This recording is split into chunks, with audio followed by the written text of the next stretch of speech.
Sí, buenas noches con todos. Buenas noches, doctor. Vamos a continuar con las sesiones. Bueno, seguimos con el capítulo de uveitis anteriores y en esta ocasión hablaré acerca de la uveitis asociada a artritis idiopática juvenil y también asociada a medicamentos. Vamos a ver que artritis idiopática juvenil, anteriormente llamada artritis reumatoide juvenil, se trata de una artritis crónica de al menos 6 semanas de duración sin una causa identificable en pacientes de menos de 16 años. Esta es la enfermedad reumatológica más frecuente en la infancia y vamos a ver que la uveitis es la manifestación extraarticular más frecuente en esta enfermedad, presentándose hasta en el 13% de estos. La uveitis asociada a IJ es la causa más común de uveitis en general en los niños, y un aspecto importante es que por lo general la enfermedad articular suele preceder a la enfermedad ocular. Sin embargo, hasta en un 20% de los casos, en algunas literaturas se menciona un porcentaje un tanto menor, menos del 10%, ocurre al revés, donde la uveitis precede a la enfermedad articular y esta representa un caso de severidad tanto para el cuadro articular como para el cuadro inflamatorio ocular. Dentro de los aspectos generales, es importante saber que la Liga Internacional de Asociaciones de Reumatólogos hace una clasificación de AIJ en 7 subtipos.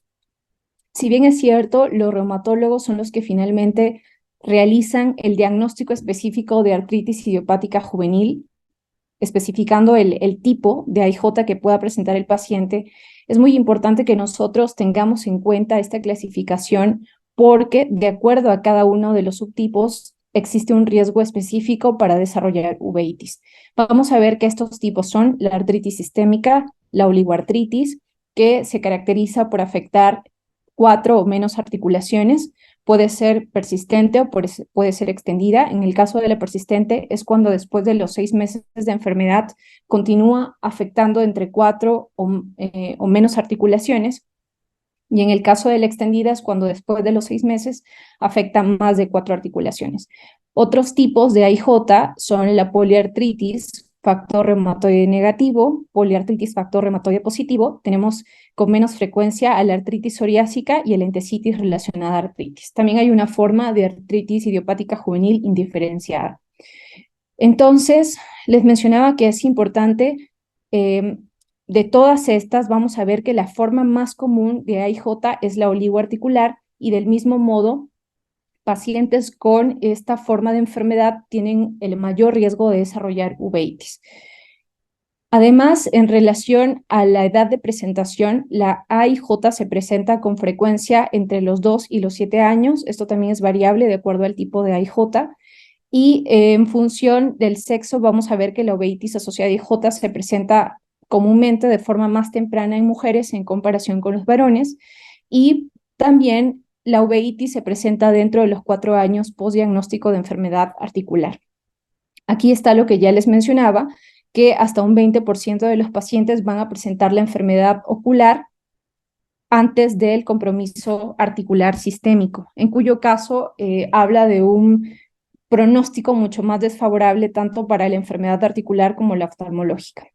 Otro aspecto importante, como van a ver en este cuadro de clasificación, en la mayoría de los subtipos de AIJ se presenta con más frecuencia en el sexo femenino, excepto en la entesitis relacionada con artritis, donde es más común en varones, y en la artritis sistémica, donde no hay diferencia entre varones y mujeres. ¿Cuáles son los factores de riesgo para desarrollar uveitis en pacientes con AIJ? Hay múltiples factores epidemiológicos o factores clínicos. Vamos a tener algunos factores laboratoriales, podríamos decir, y algunos genéticos. La oligoartritis, como les mencionaba, es la forma de AIJ que se asocia con mayor frecuencia a uveitis. El sexo femenino también representa un factor de riesgo, pero de todos estos, el que más tiene importancia es la edad de inicio de la artritis. Mientras más temprano se desarrolle la enfermedad, el riesgo de uveitis se incrementa, sobre todo en pacientes que inician esta enfermedad antes de los 4 años.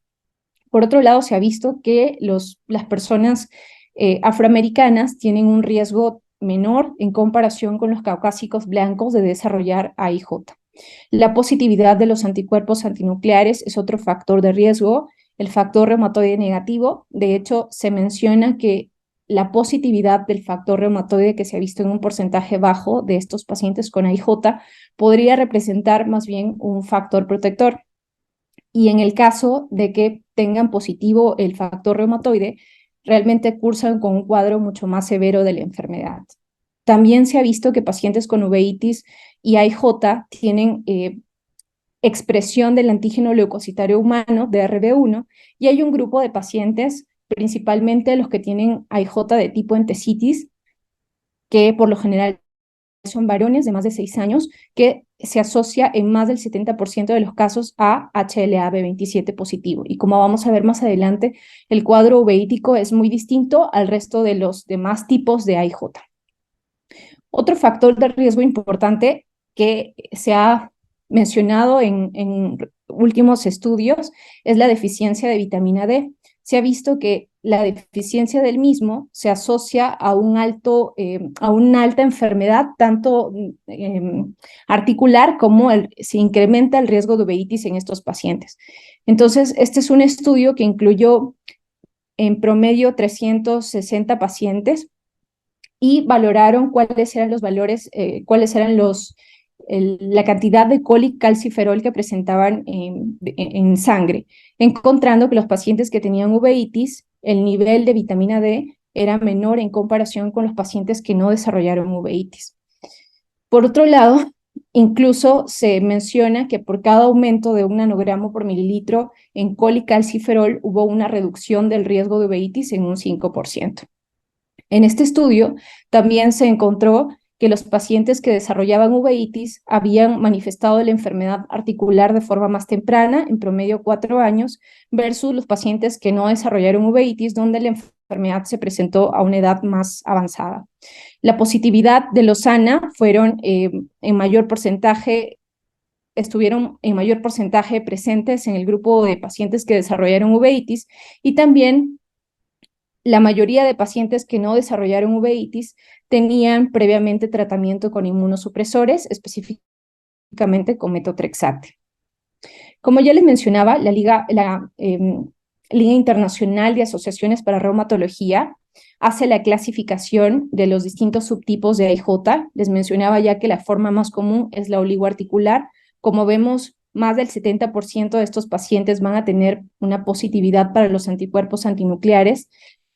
La edad de presentación suele ser en pacientes entre 2 y 4 años y la forma típica de presentación es como una monoartritis, sobre todo a nivel de miembros inferiores como el compromiso de la rodilla. Entonces, en este punto sí me gustaría recordarles que ante el abordaje de un niño con una uveitis, es importante que preguntemos acerca de la sintomatología, como la presencia de dolor articular, e incluso si es posible poder hacer un examen físico tocando las articulaciones de las manos, de los pies, las rodillas, para valorar la presencia de algún signo inflamatorio que puedan presentar en estas regiones. Es importante también preguntarles las características del dolor, porque hay un dolor por crecimiento, que por lo general se ve en niños entre 4 a 12 años y se caracteriza por la presencia de calambres en los muslos o en la pantorrilla.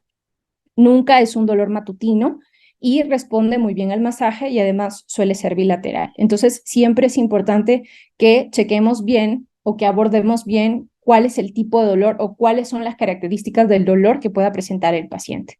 Tenemos otras formas, la poliarticular, factor reumatoide negativo, poliarticular, factor reumatoide positivo, y aquí algo que quería mencionar es que el anti-CCP o el antipéptido cíclico citrulinado, por lo general no nos habla mucho acerca del diagnóstico, nos habla más acerca del pronóstico.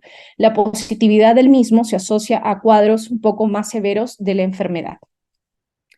Las otras formas, también ya les había mencionado, tenemos a la forma sistémica, a la artritis relacionada con entesitis y a la psoriásica en un porcentaje menor. En el caso de la artritis relacionada con entesitis, esta suele afectar los miembros inferiores también se caracteriza por ser periférica y asimétrica. Y como ya les mencionaba, se presenta con mayor frecuencia en niños de más de 6 años y en más del 80% de los casos tienen positividad para el HLA-B27. En relación a las manifestaciones clínicas, es importante recordar que la enfermedad ocular es clínicamente silenciosa en más del 50% de los casos. Muchas veces esta enfermedad o estas manifestaciones clínicas se presentan en niños que todavía están en etapa preverbal, entonces no manifiestan sus molestias oculares. En el caso de las niñas, o mejor dicho, en la mayoría de las formas de AIJ, se presenta como una uveitis crónica. La diferencia está en el subtipo de entesitis relacionada a artritis, donde cursa con un cuadro mucho más agudo y con signos inflamatorios mucho más sintomáticos, podríamos decirlo. Entonces, en el caso de las uveitis crónicas, estas se caracterizan por ser de tipo no granulomatosa. Como vemos, la celularidad en cámara anterior no es tan marcada, puede llegar hasta máximo 2 cruces. Llegan los pacientes muchas veces ya con secuelas que nos hablan de un proceso inflamatorio crónico, como la presencia de sinequias posteriores, nos llegan con discoria. La mayoría de los pacientes que vemos en el servicio pues ya han llegado con queratopatía en banda, como en el caso de este paciente. También se ve catarata en una gran cantidad de pacientes, en más del 60% de los casos, y puede estar acompañada o no de vitreitis. La excepción a este cuadro clínico se ve en los pacientes que tienen artritis relacionada con entesitis. Como ya les había mencionado, siempre hay que descartarlo en niños, varones de más de 6 años, donde en muchas ocasiones o en más del 80% de los casos se positiviza el HLA-27. Entonces aquí les quiero contar el caso de un paciente que nos ha llegado hace poco al servicio. Se trata de un niño de 12 años que tiene el diagnóstico de AIJ desde los 6 años de edad. De hecho, a él ya le habían estado tratando para la enfermedad articular con metotrexate. Además, tenía el diagnóstico de glaucoma infantil, por lo cual había sido necesario colocarle válvula en los 2 ojos. Pero desde diciembre del año pasado empezó con cuadros repetidos de inflamación ocular del segmento anterior, con uveitis anterior. Entonces, debido a los cuadros, a las recurrencias de la uveitis, es que inician con terapia biológica también. Iniciaron con abatacept, como no vieron mejora de la clínica oftalmológica, migraron hacia tocilizumab, y como el paciente no mejoraba, en la actualidad está con golimumab. Y aún así, a pesar de haber cambiado lógicos, el paciente continúa con un cuadro inflamatorio bastante importante. De hecho, nos llegó a la consulta con ojo rojo de 3 días de evolución, y cuando lo evaluamos tenía la presencia de hipopio de un poco más de 1 milímetro de diámetro, con inyección ciliar, hiperemia importante, difusa, y pues este paciente, ante el cuadro altamente sugestivo y aparte nos refería algunos signos de entesitis en miembros inferiores, decidimos solicitarle HLA-B27, que efectivamente fue positivo.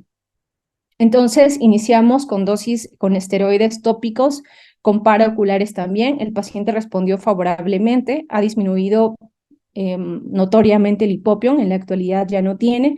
Sin embargo, estamos tratando de hacer una nueva modificación de la terapia biológica. Probablemente él ya desarrolló algunos anticuerpos a los medicamentos biológicos que ya les había mencionado.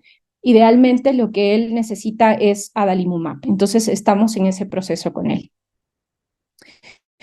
Este es un estudio que se presentó en la revista de la Academia Americana de Oftalmología, y lo interesante que les quiero mencionar aquí es que, si bien es cierto, la forma de presentación más común de AIJ es como uveitis anterior, no debemos olvidarnos de las uveitis intermedias, que de hecho hemos visto varios casos de pacientes con uveitis intermedia bilateral en nuestro servicio.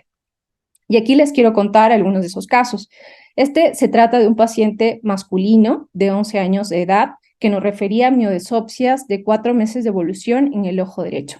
La visión era relativamente buena, con 2 líneas de visión de diferencia en contra, bueno, o a favor del ojo izquierdo. El ojo izquierdo estaba con visión de 20/20, en el derecho tenía visión de 20/30, y el interrogatorio dirigido nos refería a artralgias matutinas que no respondían al masaje. Era bilateral en ambas manos desde hace 8 meses. Además, dentro de los antecedentes heredofamiliares, su papá estaba en estudio para una espondiloartropatía, por una probable espondiloartropatía. Clínicamente, en el segmento anterior no tenía ningún signo, ningún hallazgo de uveitis, pero en el fondo de ojo pudimos evidenciar este revestimiento vascular predominantemente venoso que nos hablaba de una posible vasculitis y que efectivamente se correlacionaba con la imagen de fluorangiografía. Además, en el fondo de ojo podíamos evidenciar hiperemia del disco óptico, que también se correlacionaba con la fluorangio como una hiperfluorescencia en esta estructura anatómica. Vemos también la hiperfluorescencia por tinción vascular periférica correspondiente con vasculitis justo en la zona del envainamiento que se evidenciaba clínicamente. En el ojo izquierdo, si somos muy acuciosos, también nos llamó la atención estos vasitos venosos periféricos que también se veían revestidos y que en la fluorangiografía efectivamente se veía una hiperfluorescencia por tinción vascular periférica compatible con vasculitis. Este paciente lo estamos evaluando y lo estamos tratando en conjunto con reumatología pediátrica como parte del abordaje diagnóstico inicial en general de los pacientes con uveitis que atendemos en el servicio. Es solicitar de inicio un perfil de uveitis para descartar las enfermedades infecciosas que son las grandes simuladoras como tuberculosis y sífilis, siendo los valores tanto del PPD como del FTA y del VDRL negativo. En relación al perfil reumático, el anti-CCP fue negativo, el factor reumatoide fue normal, pero sí tenía una elevación del PCR. Y por otro lado, en el perfil de vasculitis, evidenciamos la positividad de los ANA, de los anticuerpos antinucleares. Otro de las grandes simuladoras es la enfermedad de Lyme, por eso es que también solicitamos serología, aunque no vivía en una zona endémica de Lyme y pues no tenía aparentemente factores de riesgo. Esta enfermedad también puede cursar con una uveitis intermedia bilateral como en el paciente, por eso solicitamos la serología y efectivamente fue negativa. Otro de los diagnósticos diferenciales también fue esclerosis múltiple, por lo cual solicitamos una resonancia magnética cerebral y lo enviamos a una valoración por neurología. Todo efectivamente se descartó esta enfermedad. También solicitamos un HLA-B27, el cual fue negativo. Finalmente, el diagnóstico que se le hizo a este paciente que le hicimos fue de uveitis intermedia bilateral asociada a artritis idiopática juvenil en la forma oligoarticular y en la actualidad se encuentra recibiendo metotrexate, con lo cual el paciente ha respondido bastante bien a la clínica o a la sintomatología articular, de hecho ya no la presenta, y posteriormente solicitaremos una fluorangiografía para ver cómo se ve el proceso de avance de la vasculitis. Un aspecto importante que ya les mencionaba como parte del abordaje diagnóstico es la valoración sistémica del paciente. No solamente mirando, sino también hay que palpar las articulaciones, hay que palpar las manos, hay que visualizar las rodillas, si es posible pedirle al paciente en presencia de sus familiares que se desvista para poder valorar adecuadamente estas zonas. Hay que valorar la presencia de entesitis, que principalmente se ve a nivel de los talones. Este es un niño de 11 años de edad que también nos manifestaba dolor en ambas manos, que de hecho se ven algo entumecidas. Y clínicamente sí presentaba algunos signos de uveitis en el segmento anterior, pero lo que más nos llamaba la atención era esta vasculitis que en la fluorangiografía se veía como un patrón en el lecho en ambos ojos. De igual forma, este paciente está recibiendo terapia inmunosupresora con una evolución bastante favorable. Como parte del abordaje diagnóstico, entonces, en primer lugar, siempre la historia clínica. Hago hincapié en esto porque la anamnesis es muy importante en general como parte del abordaje diagnóstico de todas las enfermedades inflamatorias oculares. El examen físico sistémico, observando, palpando las articulaciones, un examen oftalmológico completo, obviamente, laboratorios como los anticuerpos antinucleares, los cuales han demostrado ser los predictores actualmente o es el predictor actualmente más consistente con el desarrollo de uveitis en AIJ. El factor reumatoide suele ser negativo en la mayoría de los casos, en cuyo caso se considera como un factor de riesgo, pero en la situación en la cual este salga positivo nos habla de un curso clínico mucho más severo de la enfermedad articular y oftalmológica. El HLA-B27 no hay que olvidarnos de solicitarlo, sobre todo en pacientes varones mayores de 6 años en los cuales sospechemos de una entesitis relacionada a artritis. Se ha demostrado que también estos niños que tienen valores altos de BSG tienen un mayor riesgo de desarrollar uveitis. Vamos a ver que hay una serie de proteínas oculares que en la actualidad se consideran como posibles biomarcadores que nos podrían hablar de un incremento del riesgo de uveitis en pacientes con AIJ. No hay que olvidarnos que la primera evaluación oftalmológica debería realizarse dentro de las 6 semanas después del diagnóstico de AIJ y, como les mencionaba, la mayoría de las uveitis, más del 90% de las uveitis asociadas a AIJ son asintomáticas. Por ende, el seguimiento de un paciente una vez que se le hace el diagnóstico, o mejor dicho, los controles oftalmológicos de un paciente a quien se le ha realizado el diagnóstico de AIJ son muy importantes. En el caso de las niñas, sobre todo con enfermedad pausa articular, con ANAS positivos, factor reumatoide negativo, la recomendación es que se les haga un control oftalmológico cada 3 o cada 4 meses. Ya les hablaba acerca del anti-CCP, que más que un valor diagnóstico en esta enfermedad tiene un valor pronóstico y la positividad del mismo nos habla de un pronóstico un tanto más desfavorable. Entonces, estos son los biomarcadores, en realidad son muchos, de los cuales hablan distintos estudios en la actualidad. Se ha visto la presencia de muchos de estos tanto en humor acuoso como en la lágrima de paciente de uveitis y que en algunas instituciones se emplean como biomarcadores para valorar el riesgo de desarrollar uveitis en pacientes con AIJ. ¿Cuáles son las complicaciones? Como les había mencionado, lo que más se presenta es la queratopatía en banda. También vemos muchos pacientes ya con catarata, con la presencia de sinequias posteriores, el glaucoma, la presencia de edema macular cistoide, que es una de las complicaciones también más frecuentes en general en las enfermedades inflamatorias oculares. También puede cursar con membranas epirretinianas o edema del disco óptico. En relación al abordaje terapéutico, vamos a ver que el tratamiento es individualizado. La primera línea de tratamiento siguen siendo los esteroides, principalmente los esteroides tópicos como el acetato de prednisolona.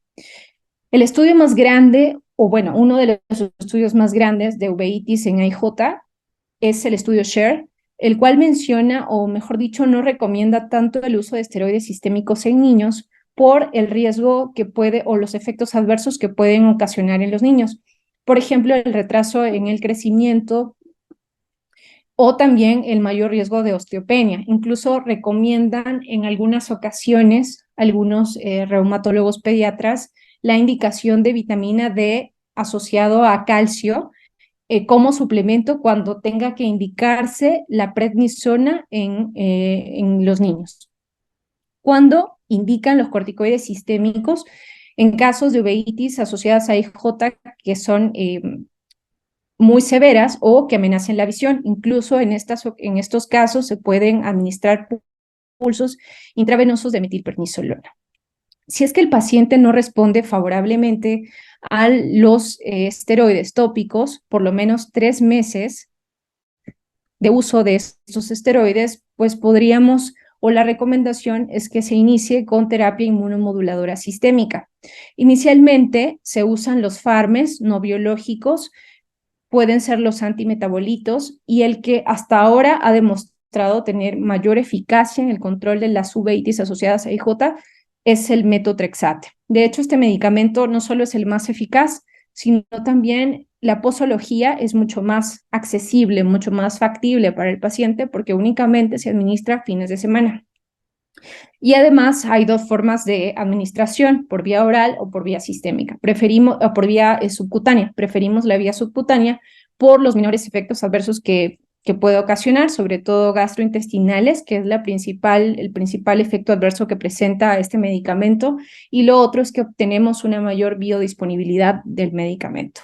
Si es que no responde favorablemente el paciente o no llega a controlar adecuadamente la inflamación con un fármaco no biológico, la recomendación es que se migre hacia una terapia biológica, o bueno, que se agregue terapia biológica. Sin embargo, tomando en cuenta las condiciones al momento de conseguir este medicamento, porque sigue siendo muy difícil de conseguir los biológicos y muy caros también, la recomendación es que se puede combinar hasta 2 fármacos no biológicos, ya sea metotrexate azatioprina, metotrexate micofenolato, metotrexate leflunomida, pero nunca combinar más de 2, o sea, no 3 fármacos, porque 1, no aumenta la eficacia, y 2, incrementan el riesgo de desarrollar infecciones sistémicas. Este es el estudio SHARE, el cual ya les había mencionado.